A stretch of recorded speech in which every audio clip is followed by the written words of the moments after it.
제가 급여의 종류 중에서 방문 목욕을 보죠. 자, 방문 목욕은요, 주에 한 번이에요. 그러면 한 달이면 한 달을 기준으로 했을 때 4번인 거죠. 왜 일주일에 한 번이냐면 옴을 예방하기 위해서예요. 옴이라는 것은 우리가 씻지 않는 사람의 몸에서 스스로 생기는 진드기예요. 그러니까 진드기니까 단세포죠. 단세포다 보니까 청결에 약하고 열에 약하고 건조에 약해요. 그래서 일주일에 한 번 거품이 나는 샤워만 해도 옴이 예방된다는 의학적 판단에 의거해서 노인시설, 요양병원, 그 다음에 방문, 제가 여기에서 이제 일주일에 한 번씩 환자를 씻기고 있죠. 자, 이 방문 목욕은요, 목욕하는 환자, 대상자 명단만 놓고 돌아다니면서 목욕만 하시는 거예요. 하루 종일. 그러니까 어떤 분들에게 더 좋냐면요, 전에 세신이라는 직업을 가졌던 분들이 요양보사 자격증을 패스해가지고 재가센터에 방문 목욕 요원으로 일을 하시면 도움이 더 되죠.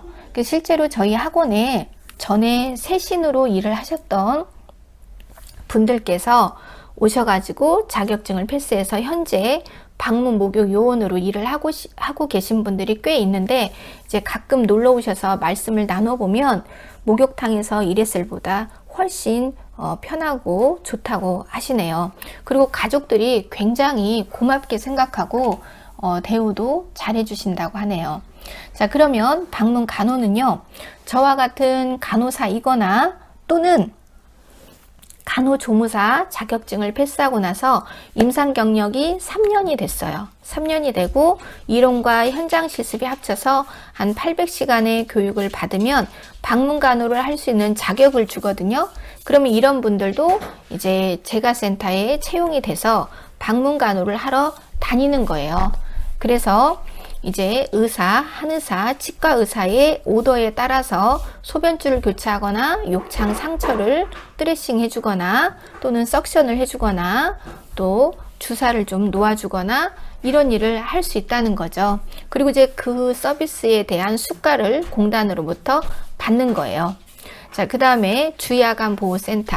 자, 요즘에는요, 이제 노인 시설도 많아졌지만 주간 보호센터도 많아졌어요. 그러니까 주간이나 야간 중에 일정한 시간을 그곳에서 머물고 다시 짐을 싸가지고 집에 오는 거예요.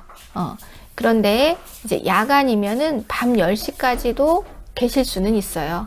이제 센터마다 우리는 야간까지 할래요? 우리는 주간만 할래요? 이렇게 정해놓고 이제 사업장을 하고 있죠. 자, 그래서 요즘에 이제 시내를 돌아다니다 보면은 땡땡이 주간보, 뭐 땡땡이 재활 주간 해가지고 많이 있어요. 그래서 일명 노치원이라고 부르죠. 노치원. 근데 이제 노치원이라는 말이 너무 낯선 거예요. 그래서 이제 사람들에게 알리고 싶은데 노치원과 비슷한 게 어린이집 유치원 있죠? 그래서 노인 유치원이라고 이제 이름을 많이 붙여서 광고를 해요. 그런데 이제 정확히 말하면 노치원인 거예요. 노인 유치원은 노인하고 영유아를 함께 여기서 돌보고 있다, 이런 뜻이거든요. 그러니까 노치원이라고 하시는 게 정확한 표현이고, 더 정확한 표현은 노인 주간 보호 센터입니다. 자, 그 다음에 단기 보호는요, 우리 집에 이제 홍수가 나서 집이 좀 일부 훼손이 됐어. 집을 좀 고쳐야 돼.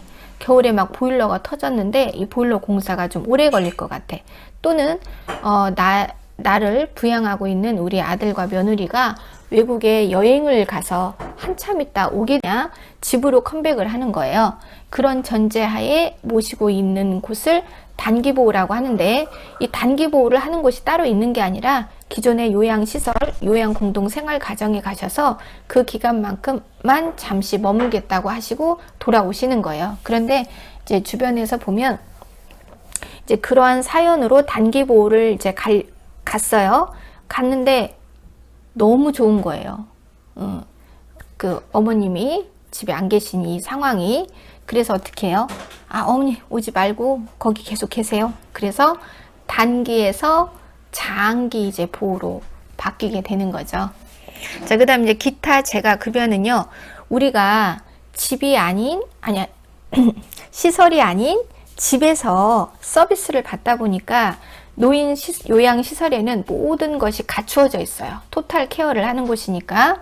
그런데 내가 사는 집에는 별로 갖추어진 게 없죠. 그래서 내 몸이 움직이는데 불편한 부분이 있어요.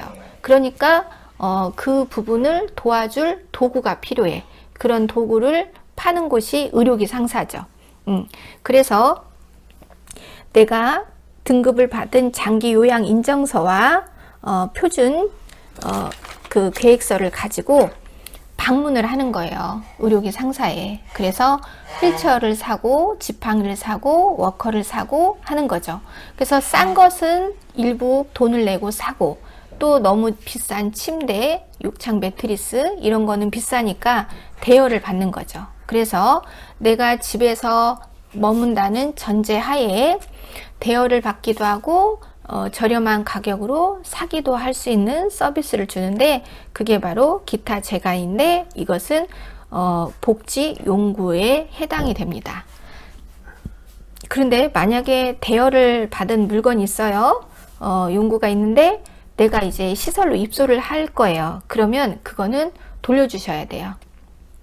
그리고 노인병원으로 갈 거예요. 그러면 돌려주셔야 돼요. 자, 그리고 이분이 돌아가셨어요. 또는 등급에서 떨어지셨어요. 그러면은 대여받고 있는 물건은 돌려주셔야 돼요. 그런데 실제로는 이것을 돌려주지 않고 보호자들이 몰래 팔아버리거나 다른 사람을 줘버리거나 하는 사례가 많아서 이 의료기 상사들이 굉장히 경영난이 심해졌다고 하죠. 그리고 이제 대여를 했던 물건이 다시 내 품에 들어왔을 때는 엄청 망가진 상태로 돌아온대요. 그러니까 맨 처음 그 침대를 사기 위해서 들어갔던 초기 비용을 뽑지도 못했는데 망가져서 돌아오니까 그냥 고물상에 넘겨버리는 거죠. 그래서 이제 의료기 상사들이 처음에는 2018년도에 시작했을 때는 많았어요. 그래서 그런데 점점 15년, 16, 17, 18이 되면서 많이 없어지고 있죠. 지금은 우리가 장기 요양 서비스와 관련된 이 복지 기관들 중에서 가장 많이 없어진 게 있다면 의료기 상사일 거예요. 의료기 부분이 많이 없어졌어요. 그리고 또 우리가 인터넷으로 의료기 용품을 많이 구할 수가 있거든요. 그리고 중국산이 밀려와서 가격도 저렴하고요. 자, 그 다음에 재가급여의 장점과 단점은요, 당연하죠. 이 국가가 재가 서비스를 주가 되게 끌고 가려고 한다고 했죠.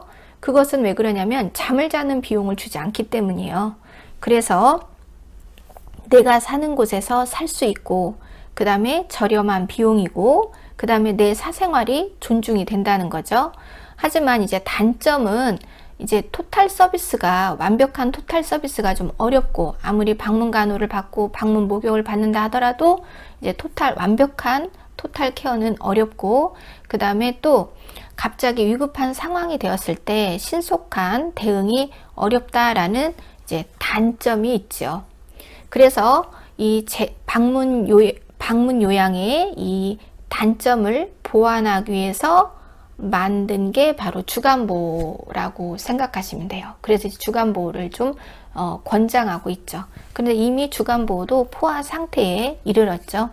그만큼 우리가 실업자가 많으니까 그 퇴직금 받으신 걸로 요즘에 이게 핫한 사업이니까 이거 한번 해볼까 해서 이제 뛰어드시는 분들이 많아지고, 이제 어린이집 유치원들이 어린아이가 태어나지 않는 이유 등으로 인해서, 그렇죠, 폐원을 많이 하고 있죠. 그 폐원한 자리에다가 이제 주간보호센터로 변경을 하고 있고, 이래서 주간보호센터는 모든 시에, 모든 구에 이미 포화 상태라고 합니다.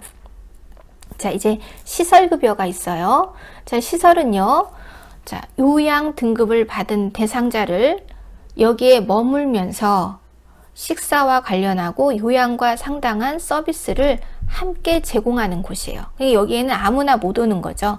치매, 중풍, 노인성 질환, 수발이 필요한 병에 걸리신 분에게 1등급, 2등급, 3등급을 받아서 오시는 거예요.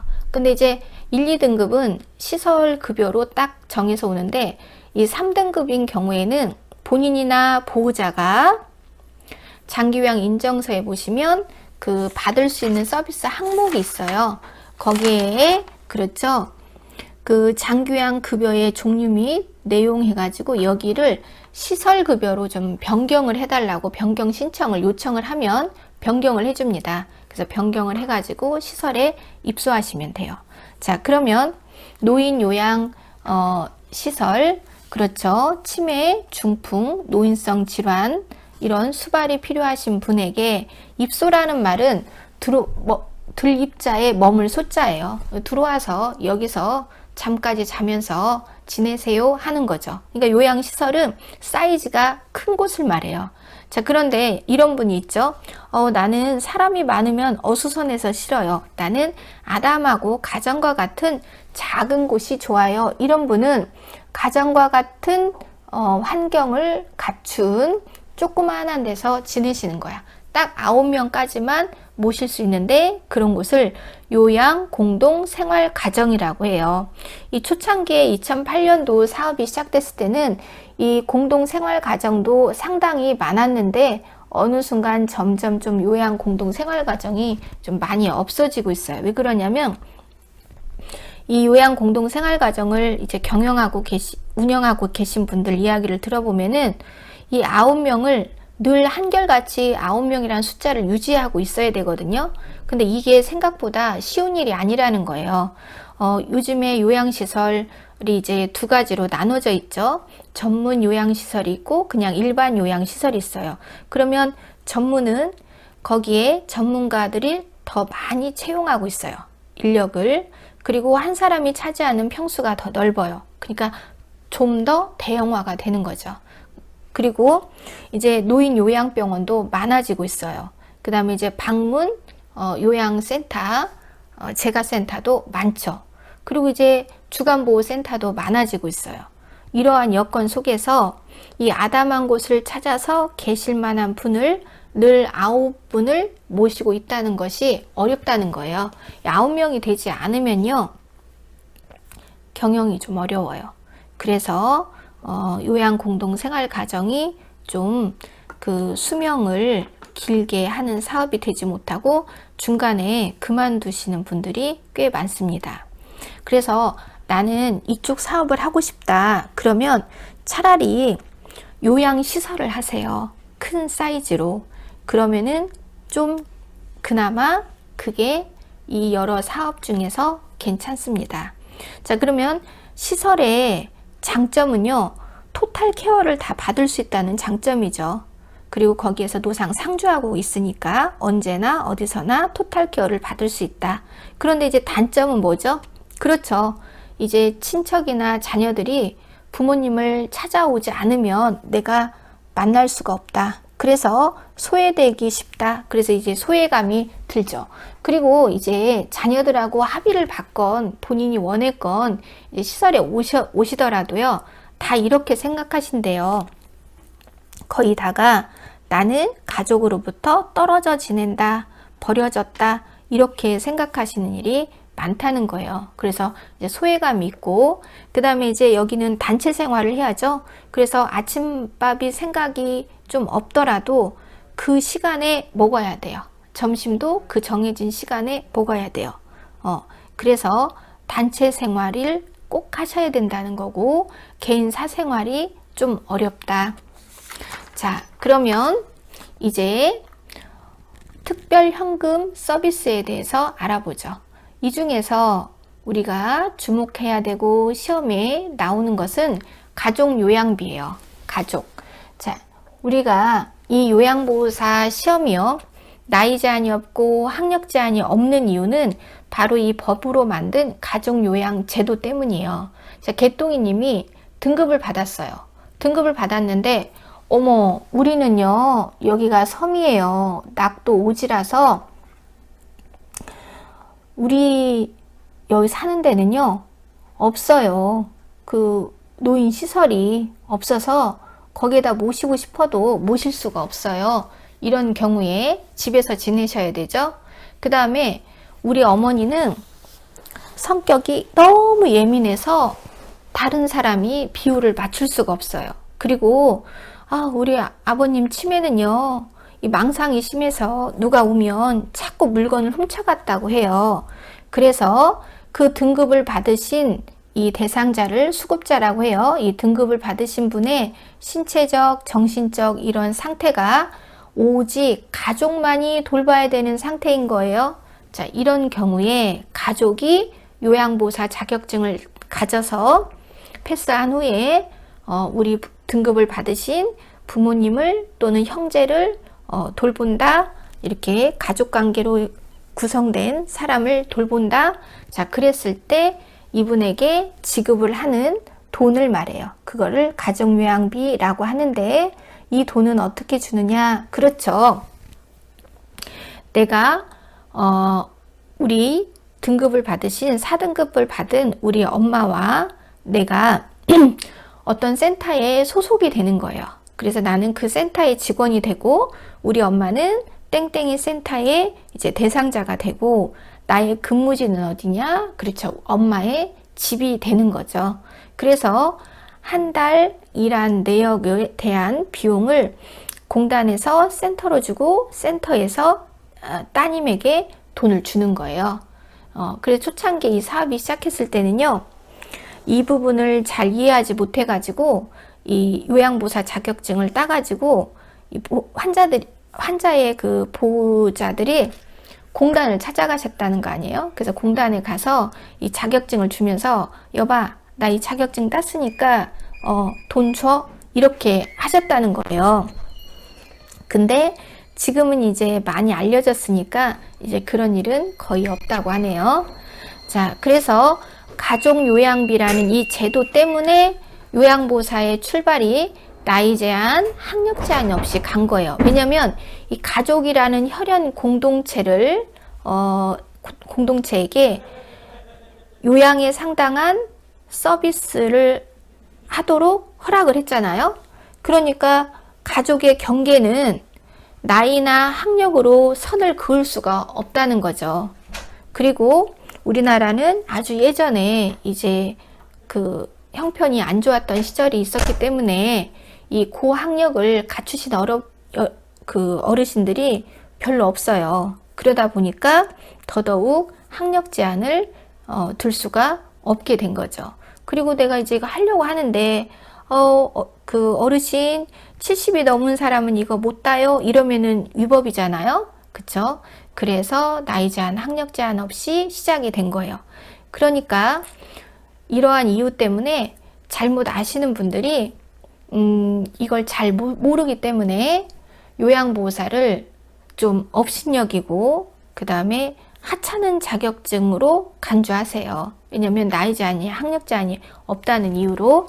그런데 저는 이렇게 생각해요. 요양보호사는 우리나라에서 그래도 의료와 관계된 자격증 중에서 저는 가장 좋은 자격증이 요양이다 라고 생각해요. 왜냐면 간호조무사는 가족을 돌본다고 돈을 주는 그런 제도가 없어요. 그래서 조무사 자격증이 있더라도 요양보호사를 다시 따야 되고, 복지사가 있어도 요양보호사를 다시 따야 되고, 물리치료사, 작업치료사 이런 분들도 다시 요양보호사를 따야 가족요양 서비스를 받을 수가 있다는 거죠.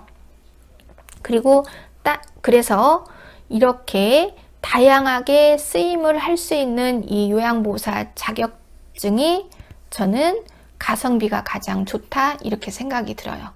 배우는 비용도 많이 들지 않고 어쨌든 조무사에 비해서 시간은 좀 짧은 편이니까. 그리고 우리 가족 중에 어떤 산재가 발생을 했어요. 그러면 그 산재이신 분의 간호를 위해서 매달려 있죠.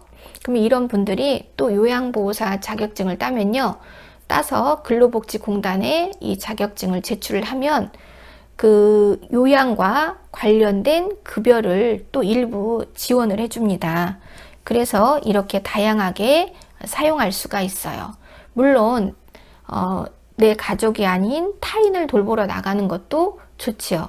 하지만 지금은 서로가 장수를 하는 시대에 살고 있으니 훗날에 일을 준비하는 마음으로 지금 내가 조금 건강하고 조금 시간을 낼 수 있을 때 요양보호사 자격증 하나 정도는 농 속에 갖고 계시는 거 그거 나쁘지 않다고 저는 생각합니다.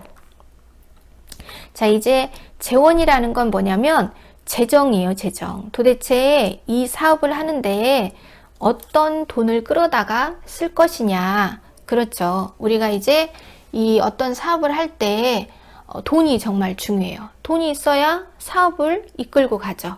그래서 장기 요양 보험료가 한 65% 되고요. 그 다음에 이제 국가에서 도와주는 돈이 한 20% 되고요. 그 다음에 이제 본인에게 받는 돈이 기초수급자 빼고 이제 일반인을 대상으로 보험료를 좀 많이 내시는 분, 그런 분을 대상으로 맥시멈을 잡았을 때 15에서 20% 본인 일부 부담금이 있어요. 자, 그 다음에 이제 비급여 항목이라고 해서 너무 황당한 서비스를 받았거나 너무 많이 받았을 때 정해놓은 기준보다 많을 때 그 나머지는 또 본인이 내시는 거예요. 자, 이렇게 이런 돈을 가지고 이 장기 요양 사업을 하고 있습니다. 자, 그래서 이제 본인이 얼마나 돈을 내는지 좀 이제 그 건강보험료에 따라서 돈을 내는 형편이 조금씩 달라요.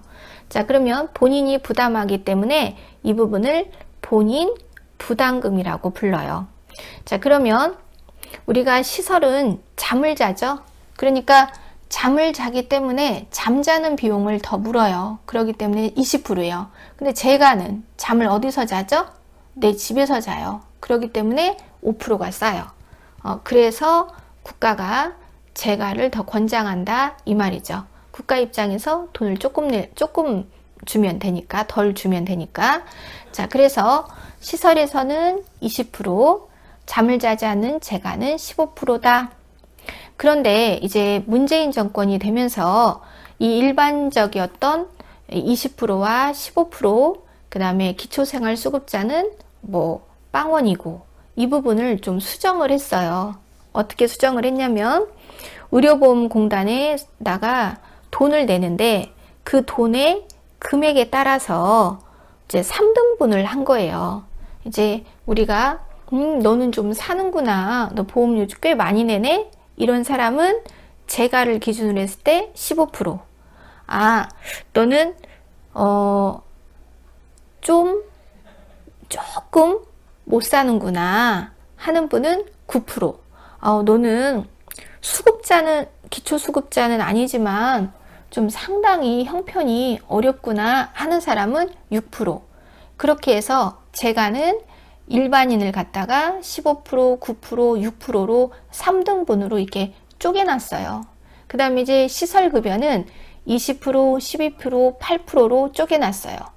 자, 그 다음에 이제 기초생활보장법에 의한, 그렇죠. 이 수급자는 면제, 본인 부담금 면제, 하지만 밥값은 내야 돼요. 자, 그래서 이렇게 그 본인 부담금을 조금 조율을 해 놓았습니다. 한데 현실적으로는 이 15%, 20%가 어르신들에게 이게 상당한 부담이에요. 왜냐하면 우리는 어떤 분들이 상당히 많냐면 의료보험 카드를 누구 앞으로 올려놓죠? 대체로 네, 잘 사는 자식, 잘된 자식, 개천에서 용된 자식 앞으로 올려놔요. 그러니까 내가 그 건강보험료를 그만큼을 낼 만한 형편이 아니라 내 자식이 그만큼 돈을 잘 번다는 뜻이죠.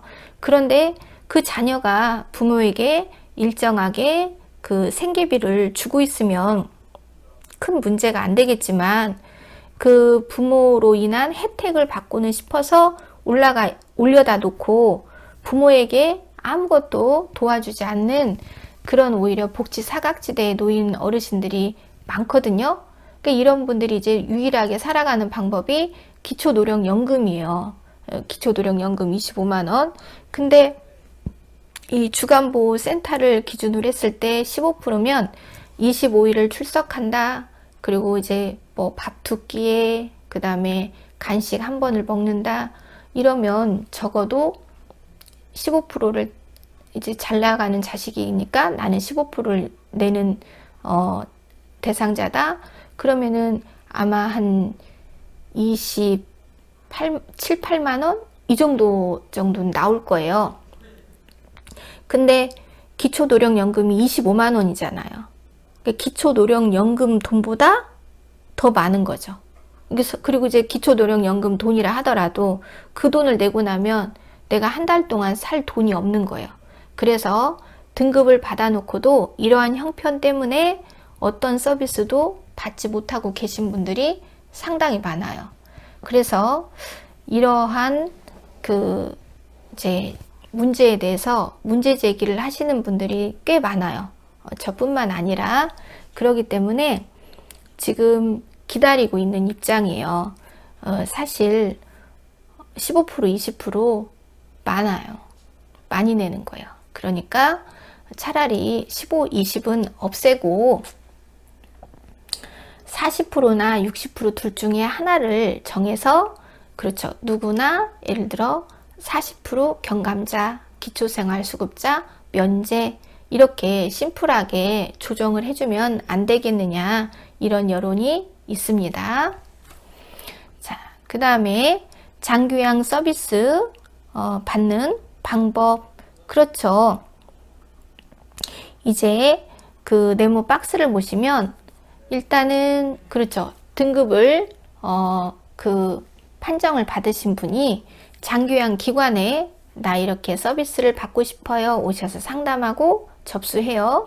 그리고 이제 표준 장기 요양 이용 계획서를 보고 서비스를 짜죠. 그리고 이러이러한 서비스를 주겠습니다, 이렇게 보여주면 마음에 들어요, 나 여기서 받을 거예요, 계약서에 서명하고 서비스가 들어가요. 그리고 나서 중간중간에 서비스가 만족하는지, 잘 계획대로 돌아가고 있는지 모니터링, 점검을 합니다. 자, 오늘은 여기까지